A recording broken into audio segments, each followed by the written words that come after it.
quero partilhar com vocês um pouco dos últimos momentos de nosso Senhor Jesus e como que isso é altamente e profundamente triunfante para as nossas vidas. Os últimos instantes de nosso Senhor Jesus, alguns minutos do final de nosso Senhor Jesus Cristo, resume para nós o sentido de toda a nossa eternidade. Eu quero, com a mensagem de hoje, poder provocar no teu coração maior confiança e esperança em tudo aquilo que Ele tem feito por nós, porque vai por mim, grandes coisas tem feito o Senhor por nós. São coisas que, ainda que eu pregasse as Escrituras para vocês por centenas de anos, eu não conseguiria, com todo o vocabulário, riqueza de vocabulário, poder expressar precisamente ou conseguir detalhar precisamente toda a grandeza disso tudo. A única forma real e legítima de termos a profunda e absoluta compreensão do que nos foi proposto será no dia em que depararmos diante com Cristo ressuscitado e toda a majestade de sua glória e entendimento penetrar toda a ruína do nosso ser e nos glorificar à medida de quem Ele é. Então, o dia que isso acontecer, teremos a profundidade tanto da sabedoria como do conhecimento dEle. Mas até então, o que eu posso fazer com a mensagem do Evangelho é, através dela, nos provocar mais a fé e a esperança das coisas que Ele cumpriu e das coisas que nós iremos herdar com Ele. Esse é o grande sentido da vida cristã, entendermos, através da nossa fé, o que nos foi dado e não só dado, garantido. A salvação não é uma oferta aleatória, mas uma garantia de Deus àqueles que creem. É uma garantia, e uma garantia inviolável. O preço que foi pago sobre a salvação, pela salvação, é tão grande que não há salvação sendo desperdiçada. Pelo contrário, a salvação sendo garantida. Todos que estão aqui dentro, ou os que estão aí fora, em toda parte da terra, podem estar vivendo hoje diante de uma salvação que é garantida. Garantida. E o Senhor vai nos propor isso. Eu quero que você abra comigo Evangelho de João, capítulo de número 19.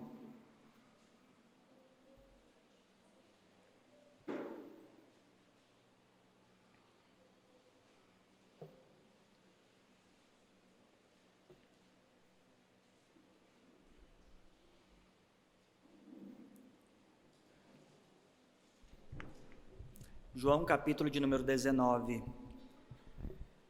Eu vou introduzir através de um único versículo, porém, depois que nós orarmos, nós vamos explanar parte desse texto, para que possamos ser elucidados a verdade do que está atribuído dentro deste texto.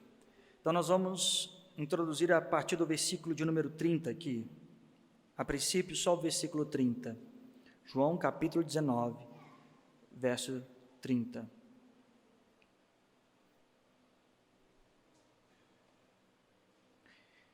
E quando Jesus tomou o vinagre, disse: está consumado. Inclinando a cabeça, entregou. Vamos ler todos juntos? 1, 2, 3. E quando...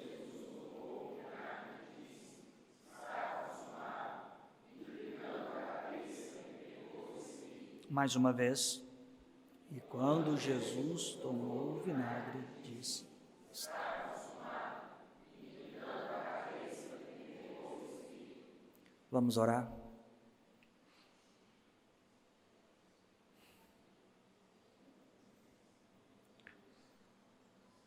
Deus de toda graça e verdade, tua benignidade e a tua justiça transcende o entendimento humano.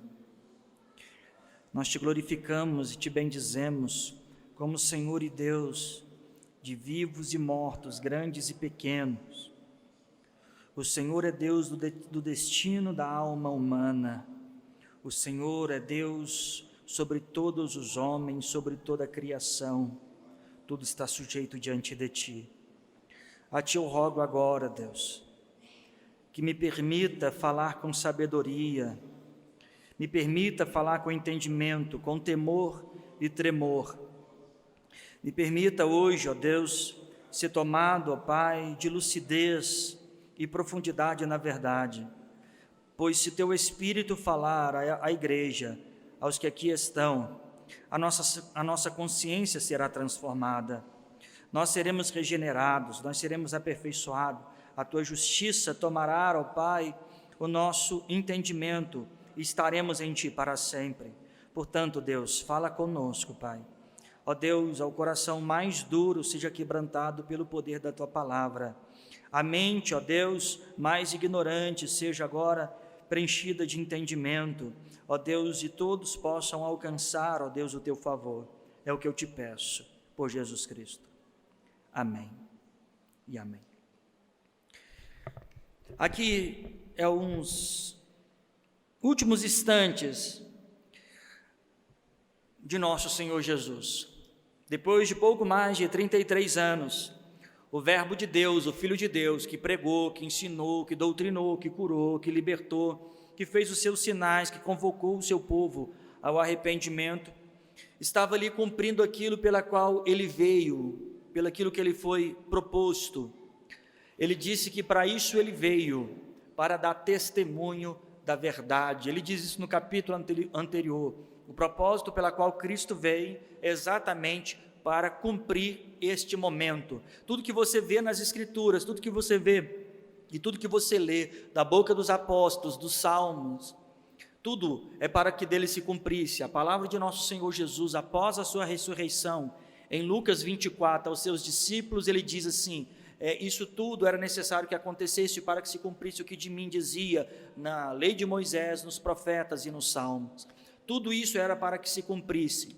Toda a antiga aliança e todos os dizeres e afirmações dos profetas e a lei, nada mais é do que o roteiro de Deus para o propósito de salvação do homem pecador na pessoa de Jesus Cristo. A antiga aliança não tem nada além do grande triunfo de Deus roteirizado para a nossa salvação. As pessoas querem pegar a antiga aliança e as profecias da antiga aliança e atribuir exclusividades a elas ou tirar doutrinas fora de contextos para suas tradições, costumes e pregações. Mas toda a antiga aliança é um grande roteiro de Deus, explícito para a salvação do homem na figura de Cristo, que havia de vir. É por isso que tudo se cumpre em Cristo. Ele é a grande figura pela qual toda a Escritura vai canalizar e apontar. E nesse momento, o nosso Senhor Jesus Cristo estava ali se entregando. Ele não foi preso, ele não foi pego, ele não foi tomado. Diz as Escrituras que ele se entregou. E em Coríntios chega a dizer que aquele que não tem pecado se fez pecado por nós, ou seja, ele assumiu uma posição de culpa, de pecado. Ele não cometeu ofensa, ele não cometeu nada contra o Criador, ele não cometeu nada contra a lei de Deus.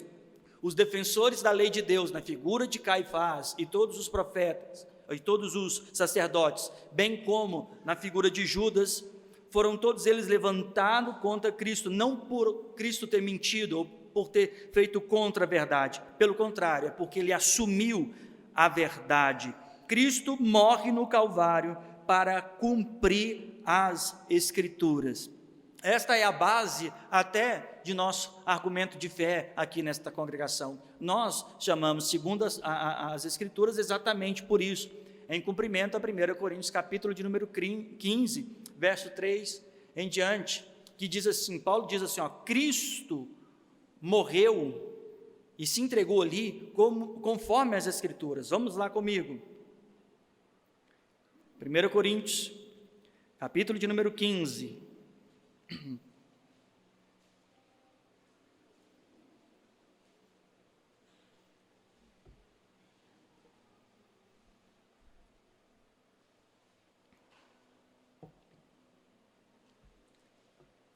1 Coríntios capítulo de número 15, verso de número 3, diz assim: porque primeiramente vos entreguei o que também recebi, que Cristo morreu por nossos pecados, segundo o quê? O que Paulo está afirmando é que Cristo não só morreu pelos nossos pecados, como também obedeceu todo o princípio que as Escrituras havia aplicado para que isso acontecesse. Em tudo ele cumpriu as Escrituras, ele fez exatamente conforme o roteiro milenar que Deus aplicou através, esse script, através de muitos e muitos autores, sem contradição em sua autoria, em seus passos. Ele diz que Cristo não meramente morreu, mas ele morreu pelos nossos pecados, de acordo com as Escrituras. É por isso que o Senhor Jesus é o único capaz de cumprir toda a Escritura, ou o único capaz de cumprir toda a lei. Ele diz em Mateus: olha, eu não vim abrogar, eu não vim cancelar a lei, mas vim cumpri-la. Ele cumpre isso, fazendo exatamente o que diz as Escrituras. As Escrituras dizem que qualquer um que tropeçar em um tio do mandamento ou da lei, tropeçou nela toda. Ele não tropeçou em absolutamente nada. Não há absolutamente nada nos caminhos do Senhor Jesus que possa falar: isso não está de acordo com as Escrituras. É impossível que você olhe para os passos do Senhor Jesus nas biografias de Mateus, Marcos, Lucas e João e não encontre um homem na figura do Senhor Jesus ali, o homem que cumpriu exatamente o que estava escrito. Então ele morreu exatamente conforme as Escrituras. Volta lá para João, capítulo de número 19.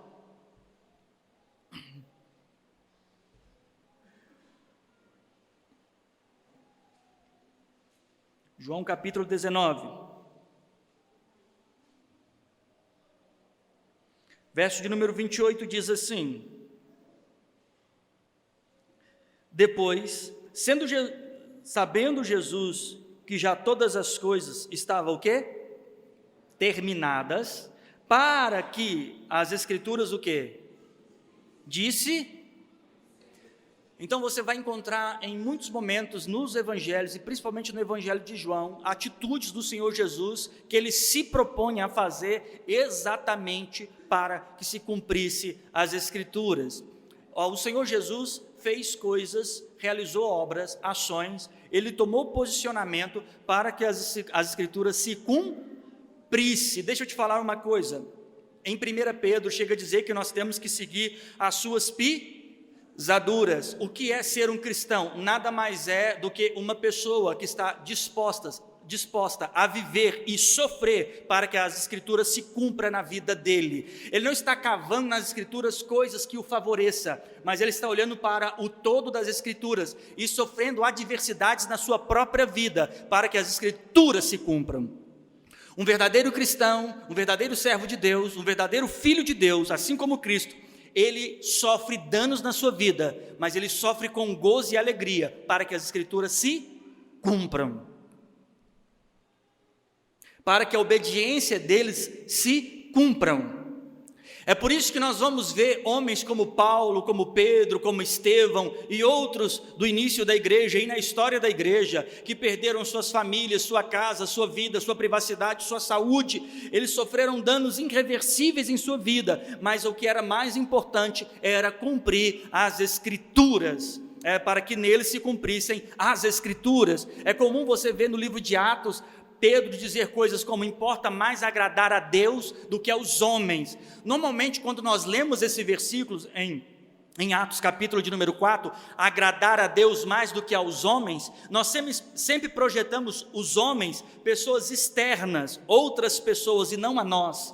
Então ele está querendo dizer: importa agradar a Deus mais do que aos homens. Ele se entende também que ele é parte dos homens que não devem ser agradados. Então Pedro entende que a sua vida não precisa ser agradável a ele. Aqueles que têm a expectativa de uma vida cristã pacata, calma, sem dificuldades, sem adversidades, por causa do Evangelho, estão buscando uma vida que não carrega o Evangelho. Carregar uma vida no Evangelho implica, em alguma etapa da sua vida, ter profundas diversidades, conflitos, por causa da fé no Evangelho. Mas isso é para que se cumpra as Escrituras.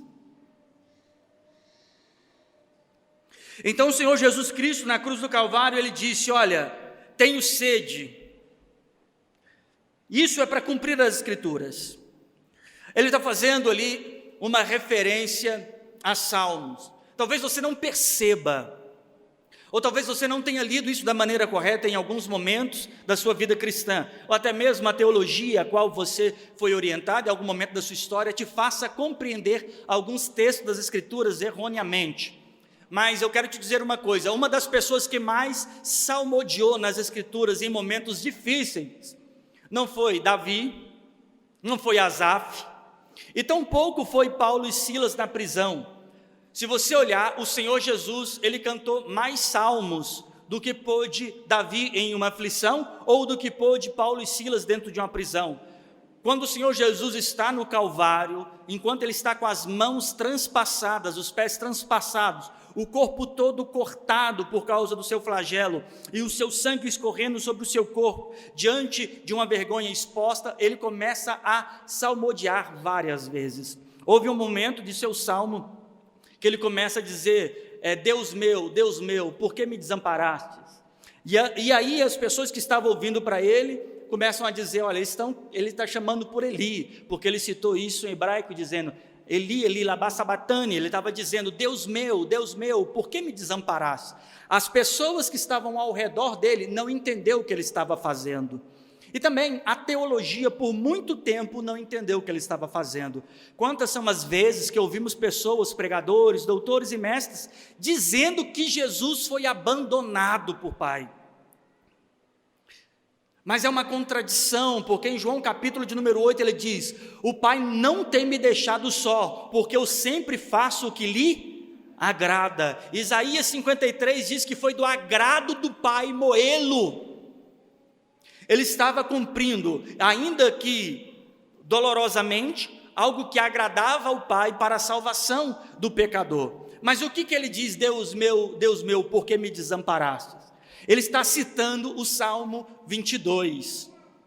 O Salmo 22, ele está citando a nossa salvação. Vá comigo no Salmo 22.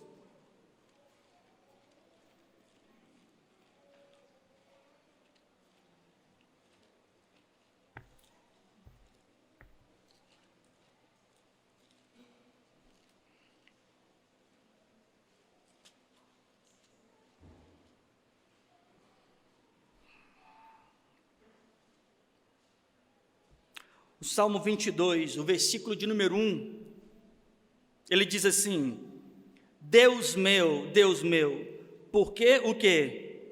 Me desamparaste? Por que te alongas das palavras do meu bramido e não me auxilias? Este é um salmo de Davi, que está falando da fragilidade que ele se encontra pelo pecado que ele comete e pelas afrontas de seus inimigos. Então há um conflito aqui dentro do Salmo, que é a natureza de quem Davi é e o levante de seus inimigos contra ele. Ele chega a dizer coisas como, no verso de número 16 assim: pois me rodeiam os cães, o ajuntamento dos malfeitores me cercou, transpassaram-me o quê? Mãos e pés. O Salmo começa o Davi começa a falar coisas que fisicamente não aconteceu com ele. Porém, a angústia de Davi era uma angústia espiritual, que nada mais era do que a projeção profética da própria salvação de Davi e de todo homem arrependido como Davi. E aí, o Salmo começa a descrever o sofrimento de Cristo. E o verso de número 6 do Salmo, olha o que ele diz, 22:6. Mas sou o quê? Verme e não homem, opróbrio dos homens, desprezado do povo. Verso 7. Todo que me vem o quê? Zombam de mim, estendem um beiço e maneiam a cabeça, dizendo: confiou no Senhor que o livre. Livre-o, pois nele tem prazer. Então, ele começa a dizer: olha, eu sou um verme. A expressão dele ali é que ele se considerava um bicho e não um homem. Cristo foi humilhado como um verme, como um grande verme. E é sempre um paralelo que quando eu olho para esse texto, eu não consigo ser remetido a Jó 25, em que os amigos de Jó rodeando ele ali, expressa para ele, olha, ô Jó, como pode ser justo o homem nascido de mulher? Se nem as estrelas e nem a lua é pura diante dele, o argumento dele segue dizendo assim, quanto mais o homem que é um verme.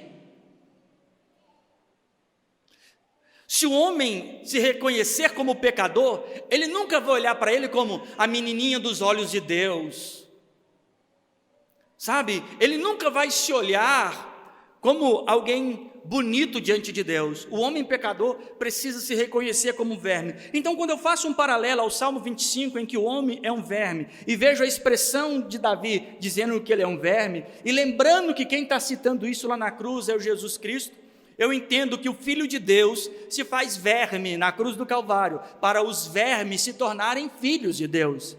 Esta é a grande obra de salvação. Aquele que era semelhante a Deus, como diz Paulo em Filipenses, capítulo de número 2, que mesmo sendo na forma de Deus, não usurpou ser igual a Deus, mas se esvaziou a si mesmo, tomando forma de servo e sendo obediente até a morte, e morte de cruz. Então, o Davi, em vários momentos, ele salmodia, ele não está dizendo, olha, o pai não olha mais para mim, o pai não quer mais nada comigo, não é essa a expressão. Quando o Senhor Jesus começa a olhar os seus acusadores, mãos e pés transpassados, manejando, eles balançando a cabeça e dizendo, livra-te a ti mesmo, todo aquele acontecimento era transcrição física do Salmo 22, a primeira coisa que ao ver isso, o Senhor Jesus levanta a voz e começa a salmodiar o salmo que estava acontecendo diante dos olhos dele. Ele diz, Deus meu, por que me desamparastes? Aqueles que estavam cumprindo o salmo ali, em sua desobediência e discórdia contra ele, dizem assim, ah lá, está chamando para Eli. Eles não sabiam o que estava acontecendo, mas nada mais, nada menos, era o Filho de Deus, em meio à sua maior adversidade, salmodiando e se alegrando pelo cumprimento das Escrituras. Volta lá em João, capítulo de número 19. O verso de número 28.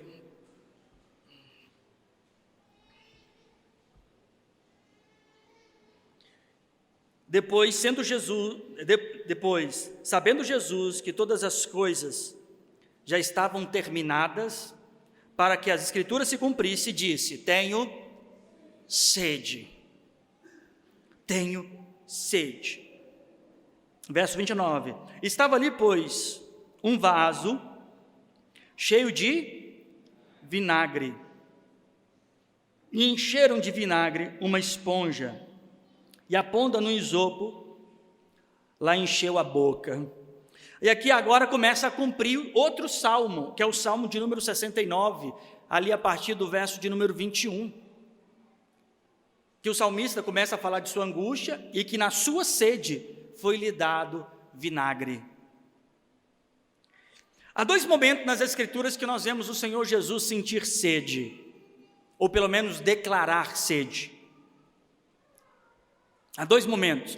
Um deles é em João capítulo de número 4, quando ele visita a Samaritana, e perto do poço de Jacó, ele pede água àquela mulher, e a mulher reclama o fato dele ter pedido água, sendo ela samaritana, e que não havia um acordo social de vida entre samaritanos e judeus pelas discórdias teológicas. Então, ela não achava sensato um homem judeu chegar num poço e pedir para uma mulher, e principalmente uma mulher samaritana, que é um povo desconectado da mesma estrutura religiosa que os judeus, dizendo assim, olha, me dê água. Ela diz assim, olha, como você pode, sendo judeu, me pedir água? E aqui é o outro momento, onde o Senhor Jesus está no Calvário e diz assim, olha, eu tenho sede. Nesses dois momentos, ele pede água. O Senhor Jesus, ele tem poder de providenciar água. Em inúmeros momentos na história, e principalmente na história do povo hebreu em meio ao deserto, o Senhor Deus, através do seu poder, fez sair água da rocha. O deserto não havia fonte nenhuma de água, e Moisés tocando as rochas daquele local, a rocha é uma estrutura que não existe partícula hídrica nela nenhuma, e o Senhor ordenou que assim o fizesse, e ao fazer, jorrou fonte de água da rocha. Então Deus tem poder para fazer a água produzir. Houve momentos em que o nosso Senhor Jesus, até da água, fez tornar vinho. Ele tem poder sobre a matéria, ele consegue transformar a própria matéria para promover a sua grande obra. Mas em 2 momentos ele pede água samaritana, e ao pedir a água samaritana, a conversa vai desenrolando. João capítulo de número 4, verso de número 7.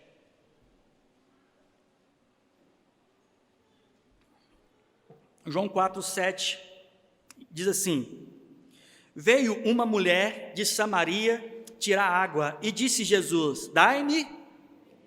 A mesma solicitação, porque os seus discípulos tinham ido à cidade comprar comida. E disse-lhe, pois, a mulher samaritana: como sendo tu judeu, me pede de beber a mim, que sou mulher e samaritana, porquanto os judeus não se comunicavam com os samaritanos. Jesus respondeu e disse: se tu conheceras o dom de Deus, e quem é que diz, dai-me de beber, tu o quê? Lhe pediria, e ele o quê? Lhe daria o quê? Água viva, água viva. Então o Senhor Jesus solicita aquela mulher água diz assim: olha, você está solicitando a pessoa errada. Aí ele diz: olha, se você soubesse quem está te solicitando água, você a partir de agora entenderia que você que precisaria pedir água, e se você pedisse água a quem está te pedindo água, ele te daria água viva. A mulher não compreende isso. A partir do verso número 11, ela vai tentar interpelar Jesus através de argumentos teológicos, históricos, dizendo: olha, os nossos pais beberam dessas águas, Jacó e os seus bois beberam dessas águas, e você não tem balde nenhum, como é que você pode tirar água para nós? Verso de número 13, Jesus respondeu e disse: qualquer que beber desta água, tornará o quê? A ter sede. Mas aquele que beber da água que eu lhe der, nunca, porque a água que eu lhe der, se fará nele fonte de água que jorrará para onde? A vida eterna. Ele está querendo dizer o seguinte: olha, você que está perguntando quem é que está pedindo água, você pediria água, essa água lhe seria dada, não é uma água como essa, que essa todo mundo volta a ter sede, mas ele te daria uma água, de beber uma água, que nunca mais você teria sede. Agora, a pergunta é: que tipo de água Cristo daria, de maneira tal que mais nunca aquela mulher sentiria sede? Em alguns momentos, nós vemos aqui mais para frente, o nosso diálogo tomar outro modelo. Verso de número 16, verso de número 15. Disse-lhe a mulher: Senhor, dá desta água, para que não mais tenha sede, e não venha aqui. Ela achou que se eu beber dessa água, eu nunca mais vou ter que subir a este monte, eu nunca mais vou ter que estar aqui nesse lugar. Mas ela está dizendo assim: olha, verso 16, então faz o seguinte, você não quer mais, você quer dessa água? Me mostra o teu marido, traz ele. E o diálogo vai aumentando, ela começa a dizer: olha, eu não tenho marido. Jesus fala assim: realmente o marido que você tem não é teu. O diálogo vai aumentando, ela diz: então eu vejo que você é profeta.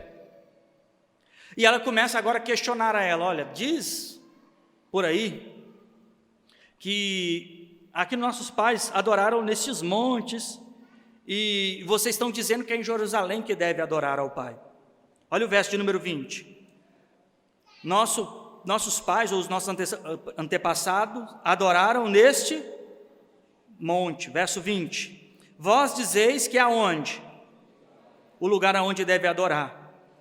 Verso 21. Disse Jesus: mulher, crê-me que a hora vem em que nem nestes montes e nem em Jerusalém o quê? Adorarei ao Pai. Vós adorais o que não? Nós adoramos o que sabemos, porque a salvação vem dos judeus.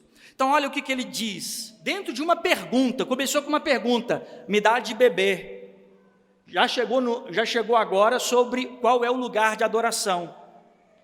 Aí o Senhor Jesus diz para ela, vocês adoram o que não conhecem. Deixa eu te perguntar, você considera que existia samaritano que fossem sinceros na sua fé? Sim ou não? Sim. Então, você há de concordar comigo, havia samaritanos sinceros? Sim ou não? Mas o Senhor Jesus diz assim, olha, para esta mulher que era sincera, disse assim, vocês adoram o que não conhecem. Então, você acha que havia samaritano sincero? Judeu sincero? Católico sincero? Evangélico sincero? Espírita sincero? Existem sinceros, mas isso não os qualifica a saber o que verdadeiramente estão adorando.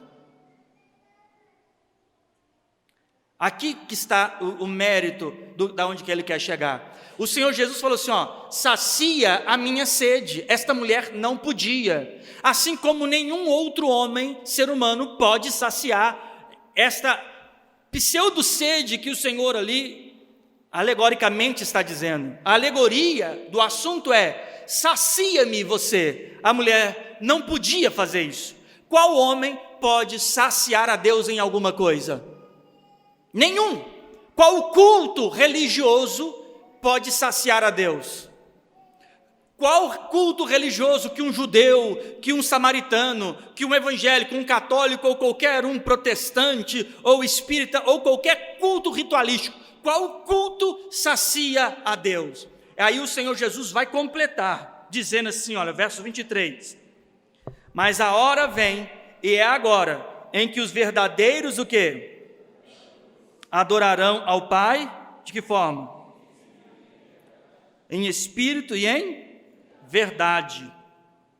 Porque o Pai procura que os tais que assim o adorem.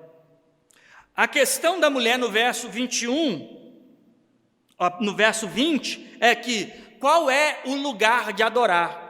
A prova de que ela não sabia o que estava adorando é que ela estava preocupada com qual lugar de adorar. E aí o Senhor Jesus responde para ela dizendo assim, olha, a hora vem e é agora em que os verdadeiros adoradores adorarão ao Pai em espírito e em...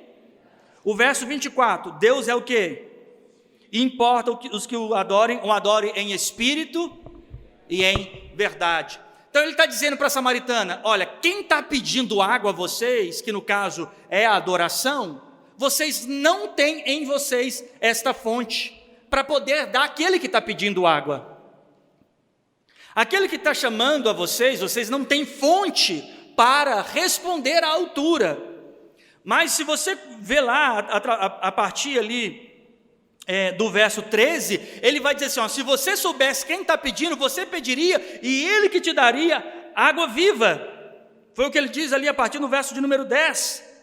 Ele te daria água viva. E existe um argumento de Salomão que é maravilhoso. Quando ele está querendo preparar as coisas para Deus, construir templo para Deus, ele diz uma frase que é maravilhosa. Ele diz assim, do que é teu, te damos. Do que é teu, te damos. Paulo vai dizer em Romanos capítulo de número 11, ele diz assim, quem deu a ele primeiro para que dele possa exigir algo?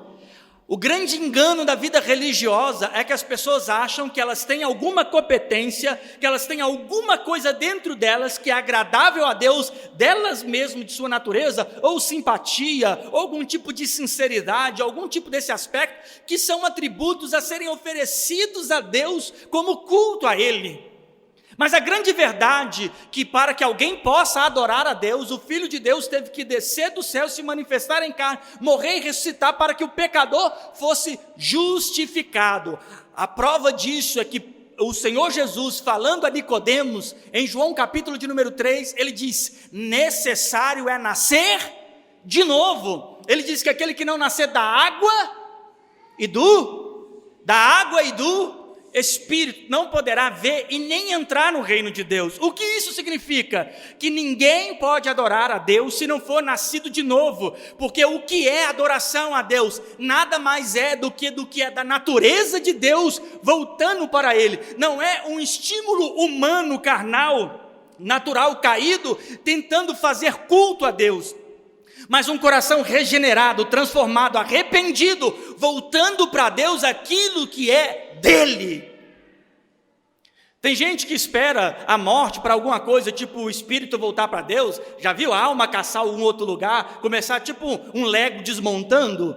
Tem gente que espera isso, mas bem na verdade não é isso. Já desde já, a adoração nada mais é do que a natureza de Deus voltando a Ele em expressão de obediência. É Deus que nos faz obedecer a Ele. Lembra que Ele diz em João capítulo 15, sem mim nada podeis fazer. Então a adoração não é um ritual, não é uma liturgia. A adoração é uma expressão de obediência, e obediência só existe na vida daqueles que foram regenerados pelo Cristo da cruz do Calvário.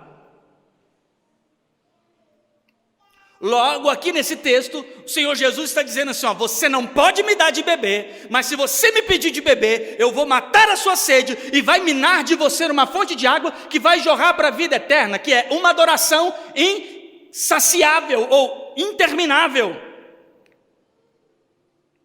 Será uma fonte interminável. O salmista, se eu não me engano, no Salmo 64, diz algo como: há um rio cujas correntes alegram a morada do Altíssimo, e ela não poderá ser abalada. Qual é a morada do Altíssimo? 1 Coríntios capítulo de número 6 diz que Deus agora pagou um alto preço, e vós sois o templo do Espírito. Atos dos Apóstolos, Estevão pregando, ele diz, citando as Escrituras, ele diz: Deus não habita em tendas e nem templos feitos por mãos de homens. Qual é a morada que será alegrada? O Salmo está dizendo: há um rio cujas correntes alegram a morada do Altíssimo, e esta morada não será abalada. Quem é a morada do Altíssimo? É aqueles que foram comprados pelo bom preço e agora se tornaram templo do Espírito Santo. E como diz em João, aquele que crê em mim, como diz as Escrituras, do seu interior fluirão rios de águas vivas. Se você crer em Jesus, como diz as Escrituras, do seu interior irá fluir um rio que alegra a morada do Altíssimo, ou seja, satisfaz o nascido de novo, realiza o nascido de novo. É por isso que Paulo canta na prisão, é por isso que Estevão não murmura na hora de ser apedrejado, é por isso que João vai para a ilha de Pátimos ainda glorificando e tendo visões do reino, porque há um rio dentro deles que os alegra até no momento da mais profunda adversidade. Eles se alegram em Deus, porque a coisa mais preciosa que eles têm estão dentro dele, o novo nascimento. Há um rio que alegra os nascidos de novo. E a mulher samaritana, ao ouvir estas coisas, ela entende e sai dali a pregar o evangelho. Essa semana eu disse, qual curso de teologia que ela passou? Nenhum. Ela esperou 6 meses, 1 ano para pregar aos seus irmãos? Deixa eu te falar outra coisa, que é importante que você entenda o que é ser movido pelo Espírito de Deus. Você enaltecerá o reino de Deus com suas palavras. Alguém cheio do Espírito Santo dá testemunho de Deus no trabalho, na escola, na família. Ele é uma fonte de águas vivas, que vão jorrar em todo tempo, como uma grande cachoeira em cima de uma montanha. Aquele homem, aquela mulher que está cheia do Espírito Santo, ele é o bom testemunho do Evangelho. Ele é uma carta lida diante dos homens, ele é um bom perfume, ele é exemplo de fé, ele testifica e dá testemunho da verdade. Então, a questão aqui é que a mulher, dentro de uma situação, ela entendeu que a água que ela poderia dar, dá sede de novo. Dá sede de novo. É por isso que tem muitos cristãos que servem a Deus, adoram a Deus por um tempo. Eles são aquilo que as Escrituras dizem, que eles são fontes rotas. Sabe o que é isso? É uma caixa d'água furada. Eles adoram a Deus por um tempo, eles cantam a Deus por um tempo, eles servem fervorosamente a Deus por um tempo, só que a água seca. A água seca. E o Senhor Jesus diz assim: mas se eu te der água, vai ser água para sempre. Então o fator aqui, o que a água representa objetivamente, em João 4, é adoração. É adoração. E ele diz: Deus procura. Há duas figuras de pessoas nas Escrituras que Deus procura. A primeira, ele diz que é o justo. Ele diz assim: eu busquei um justo e não encontrei. E agora ele diz aqui também que Deus os procura. Olha o verso de número 24. Deus é Espírito, e importa que os que adorem, o adorem em... O verso de número 23. Mas a hora vem, e agora é em que os verdadeiros adoradores adorarão o Pai o quê? Porque o Pai procura. Deixa eu te dizer uma coisa. Por que Deus procuraria uma coisa, se o Salmo 139 diz que Ele sonda e conhece todas as coisas? Um dos grandes atributos de Deus é a sua onisciência.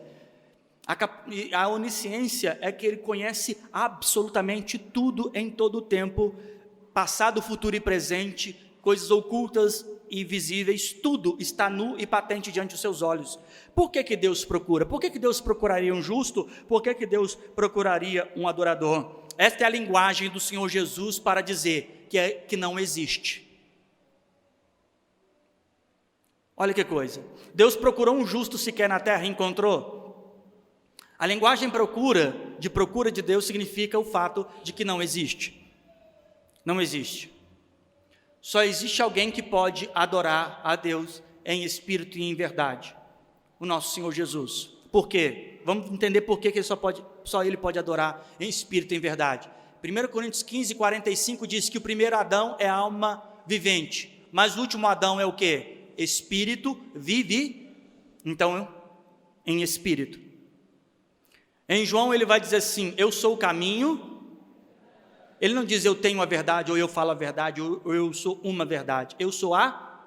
Ele tem em sua natureza dois atributos fundamentais para o tipo de adorador, que é em espírito e em verdade.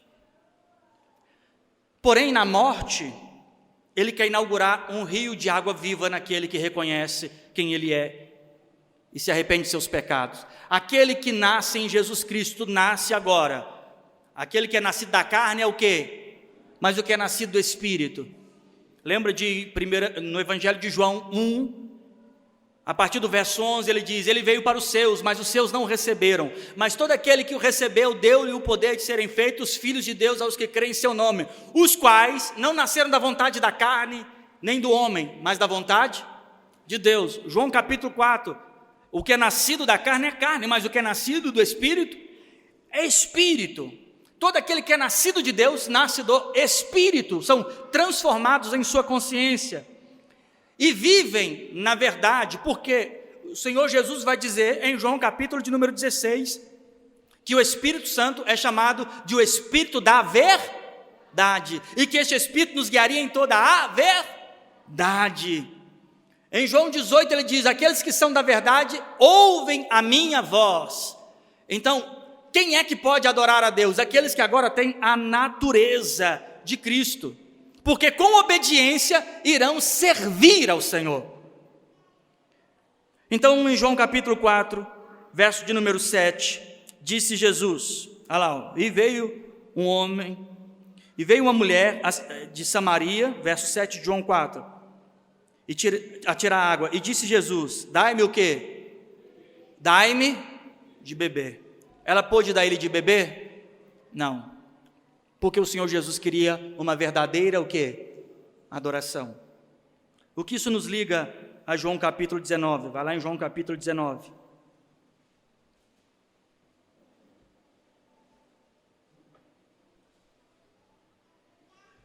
João capítulo 19, verso de número 28.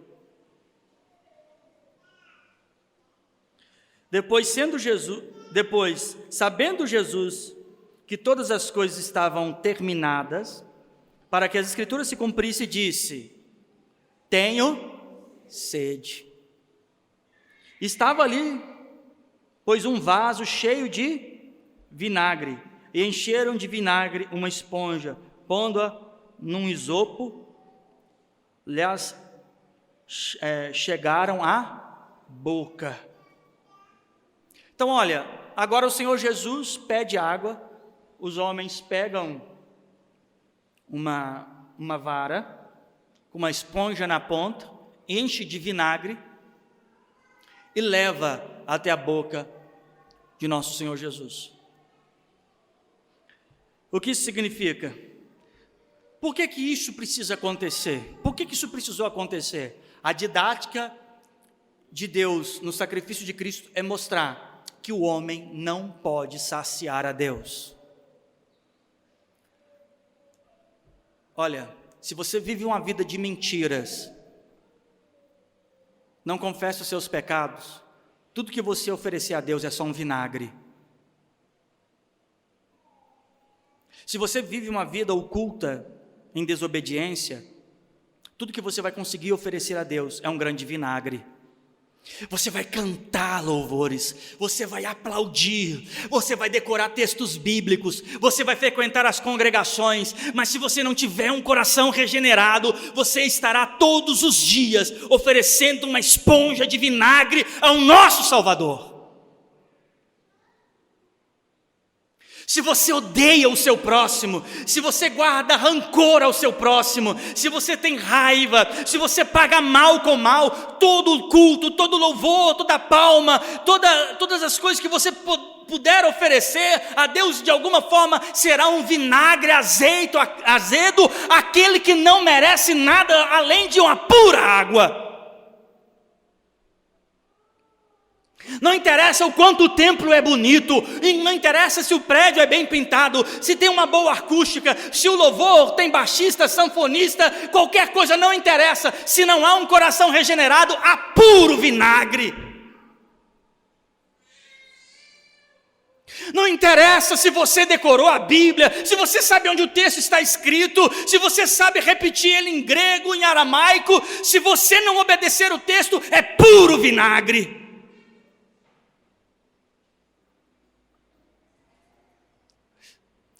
O Senhor Jesus, basicamente, nas duas situações, Ele está dizendo: dai-me alguma coisa, ofereça-me alguma coisa. E a única coisa que o homem, sua natureza, tem a oferecer é a azedura de vinagre. Para isso é necessário o Espírito dele entrar dentro do homem e gerar uma fonte de água viva. Aquele que mentia não mente mais, aquele que furtava não furta mais, aquele que adulterava não adultera mais, aquele que pagava mal com mal não faz mais isso, porque rios de água viva agora estão minando nele. Não há mais como oferecer a Deus nenhum vinagre, porque uma natureza nova foi dada, e daquilo que é dele nós damos a ele.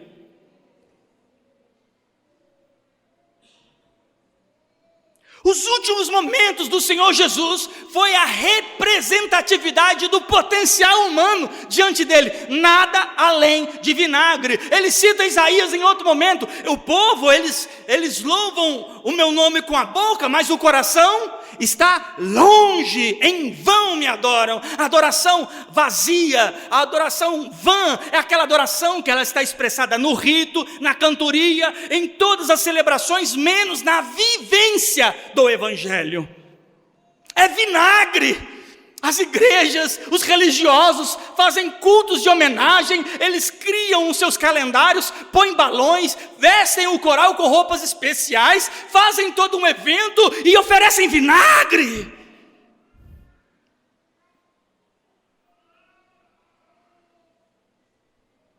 Dizem por aí que o Brasil vai se tornar uma grande nação evangélica. Eu estou vendo, é uma grande piscina de vinagre, só ficando maior a cada tempo. Ficaram alvoroçados quando a Globo começou a fazer eventos evangélicos. Ficaram alvoroçados quando o Raul Gil estava promovendo cantores evangélicos. A ascensão da música gospel no Brasil, pregadores famosos tomando posições de honra dentro de governos, dentro de não sei o quê, tudo puro vinagre. Só que é um vinagre em uma quantidade muito maior. A única coisa que ele não pediu na cruz para tirar o prego, ele não pediu na cruz para tirar a coroa, ele não pediu na cruz para aliviar a dor, ele pediu água. Ele não tem nos pedido nada, ele não tem pedido nada além de: me obedeça, guarda as minhas palavras, ande nos meus caminhos, se converta de todo o seu coração. Ele não está pedindo dinheiro, como se dizem por aí. Ele não está pedindo R$1.000, R$2.000. Ele não está pedindo para encher gasofilaço. Ele não está pedindo para enriquecer templos. Ele não está pedindo para dar voos para pastores e nem isso, não. Ele está pedindo arrependimento. É o que ele pediu desde o começo. Ele não morreu na cruz para nos dar templo. Ele não morreu na cruz para nos fazer congregar num prédio fantasioso, maravilhoso. Não, ele morreu na cruz para que aquilo que nós não podemos devolver a ele, nós possamos por uma nova natureza, que sem a verdadeira adoração não há eternidade com Deus.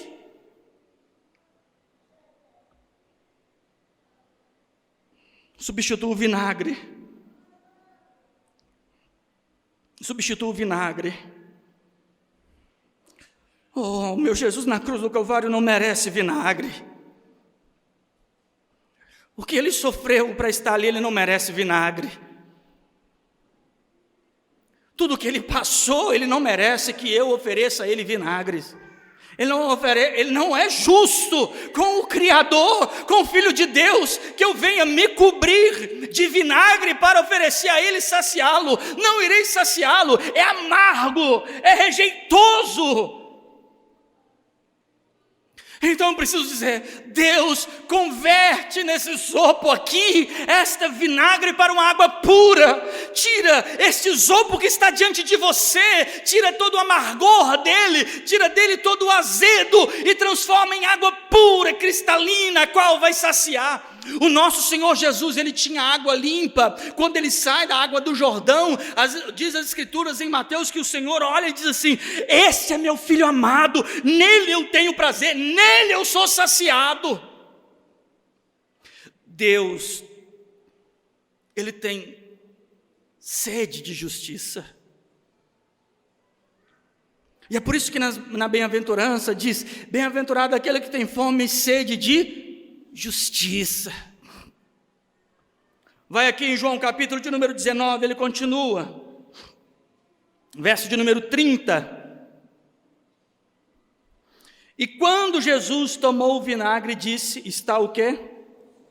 E inclinando a cabeça, entregou o quê? Deixa eu te contar uma história, uma pequena história. Em 2007 eu perdi o meu pai era cardíaco, ele sofreu do coração, ele deu um infarto em 94, e até 2007 ele viveu com 20% do coração dele. Meu pai era um homem trabalhador, dedicado, um exemplo de homem para mim, e em 2007 ele foi hospitalizado, sem condições nenhuma de nada, nem de cirurgia, absolutamente nada. Meu pai foi diagnosticado, depois do primeiro infarto, com mal de morte súbita. Ele poderia morrer a qualquer momento, de 94 a 2007. E eu o acompanhei nos seus últimos dias de vida, assim bem como meus outros irmãos e minha mãe. A gente revezava no hospital para estar com ele. E a gente viu a degradação da estrutura física dele. Ele começou a ficar fraco. Eu tendo a oportunidade de pregar, dividir a palavra com ele. A gente viveu maravilhosos momentos, ao mesmo tempo que eu vivia trágicos momentos. Na minha última vez que eu fiquei com meu pai, eram por volta das 3 horas da manhã. Eu não tinha onde deitar, então eu dormia escorado do lado dele, e ele sabendo que a morte estava por vir, ele mantinha o tempo todo segurando a minha mão, e eu segurando a mão, e ele acorda às 3h da manhã, e diz assim: Lielton, me arruma um café com leite, me deu vontade de tomar um café com leite. Irmãos, eu a pé, estava no hospital municipal, eu saí do lado de fora, não tinha uma barraca aberta, tinha uma venda aberta. Eu fui em boteco, eu fui em bares da madrugada, caçando café com leite. Não achei café com leite. Madrugada, fiquei 1-2 horas, voltei todo suado. Eu lembro que eu passei, eu preciso levar alguma coisa. A única coisa que eu vi foi uma garrafinha de H2O dentro de um bar. Eu falei assim: me dá isso aqui, que se caso talvez ele queira tomar alguma coisa, eu não preciso voltar. Cheguei, ele estava sentado olhando para a janela. Eu disse: ó pai, eu não achei café com leite. Aí ele bateu a mão no meu ombro: não tem problema não, meu filho.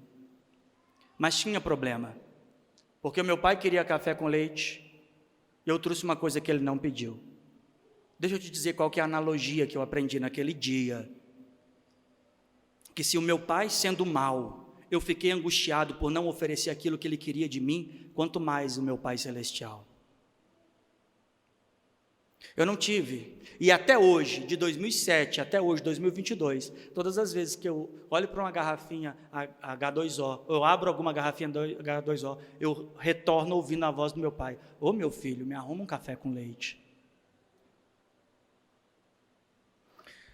Se aquilo tocou meu coração, e talvez possa estar tocando o teu coração agora, o fato do meu pai querer um café com leite e não ter no momento da morte, o nosso Salvador pediu água e não teve.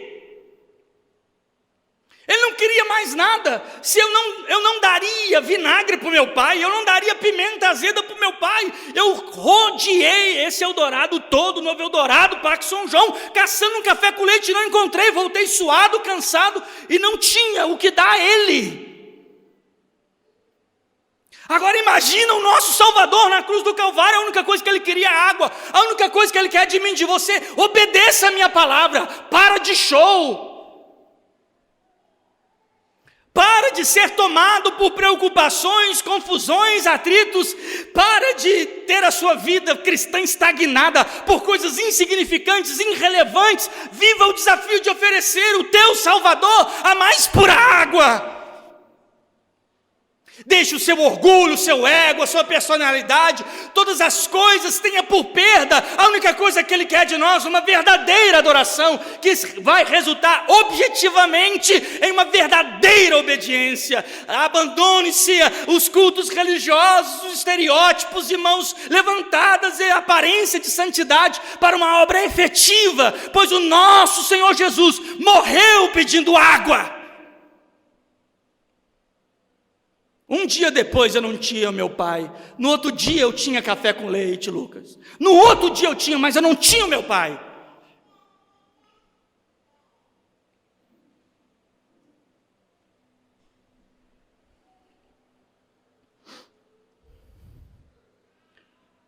Verso de número 30. E quando Jesus tomou o vinagre, disse: está consumado. Aí aqui vem a coisa que mais me surpreende. Eu não consigo ler esse texto e não sentir vontade de furar um buraco, porque logo depois disso ele morre. E depois que ele morre, olha o que está dizendo aqui, verso 31. Os judeus, pois, para que no sábado não ficassem o corpo na cruz, visto como era a preparação, pois era grande o dia de sábado, rogaram a Pilatos que se lhe quebrassem o quê? As pernas, e fossem o quê? O que acontece? Eles poderiam ter desmaiado, eles poderiam não ter morrido. E o que se fazia? Quebrava-se as pernas, ou a parte inferior da perna, ou os joelhos, para que na hora que o corpo pendesse, pressionasse os pulmões, eles morressem sufocados. Só que para o sacrifício de Deus em seu cordeiro, duas coisas não poderiam acontecer: ele ser sufocado e ele sequer ter um dos seus ossos quebrados. Aí vem uma situação.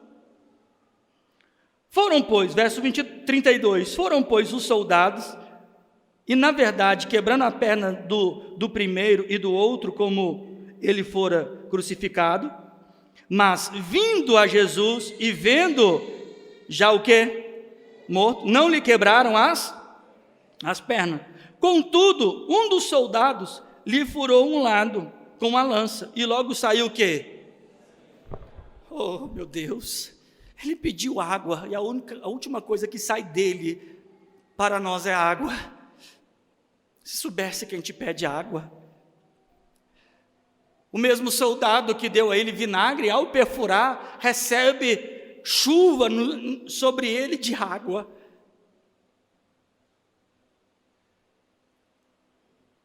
Chuva de água. O que essa água representa nada mais é do que a sua verdade. Em João capítulo 15 ele diz assim: vós já estáis limpos pela palavra que vos tenho falado. Em Efésios capítulo de número 5 ele diz que nós fomos limpos pela palavra, lavados pela palavra. O seu evangelho nos lava. A água que você não pode oferecer, ele nos ofereceu para que pudéssemos retornar a ele. Ele derrama sangue e água, sangue para justificação e água para limpeza. Porque diz o Salmo: quem subirá ao santo monte do Senhor? Quem tem o quê? As mãos e o coração puro.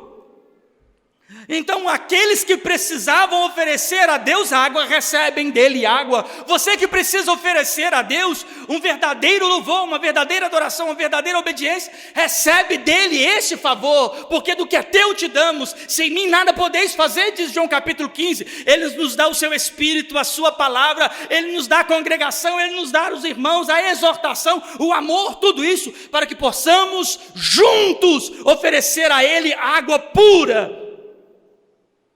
Seja um isopo agora, não de vinagre. Quando você se arrepender dos seus pecados, quando você se abandonar as obras mortas, quando você deixar a mentira, o pecado oculto, quando você deixar tudo aquilo que sucumbe com a santidade de Deus, quando você abandonar todas essas coisas do interior de você, como diz as Escrituras, fluirá um rio de águas vivas, ou como diz o Salmo, há um rio cujas correntes alegram a morada do Altíssimo, e ela não será abalada. Quando você perdoar as ofensas uns dos outros, ele será adorado com água limpa. Quando você não pagar mal com mal, mas pagar o mal com bem, ele será adorado com água limpa. Quando você amar e servir o próximo de profunda honestidade de coração, ele receberá água limpa. Quando você deixar para trás os pecados que outrora ocupava a sua vida, ele receberá água limpa. Só que a água limpa é um rio de águas que corre para a vida eterna. Não é isso que ele disse com a samaritana? Aquele que receber dessa água vai continuar dando água satisfatórias ao Senhor até na eternidade. É Ele nos dando a água e a água vindo a nós e voltando. É um grande fluxo da natureza de Cristo em nós. É dele para nós e de nós para Ele. E com isso, toda a natureza de Cristo abundando em nós. Sabe, a nossa mente transformada, o nosso olhar transformado, o nosso coração transformado. Só que isso tem um preço. Você precisa renunciar todas as coisas. Não existe quem dá água limpa para o Senhor Jesus num dia e no outro não. Eu quero que você imagine uma coisa. Imagina você bebendo a água aqui da congregação, e aí você, na hora que você está bebendo a água, eu falo assim: olha, tem um gato morto lá na caixa d'água. Horrível, não é? Aí eu falo com você, mas não preocupa não. Eu destilei lá uma garrafa de água mineral junto da água. Vai melhorar? Assim como um copo ou uma garrafa de água mineral não resolve o que está infectando uma caixa d'água, assim não adianta você achar que um culto de um dia, de outro, uma oração de um dia, de outro, vai resolver as coisas que você não tem se arrependido. Vamos oferecer a Ele a mais pura água. Mas nós só temos vinagre. Mas Ele diz, sem mim. Vamos pedir a Ele para mudar a nossa água. Fica de pé.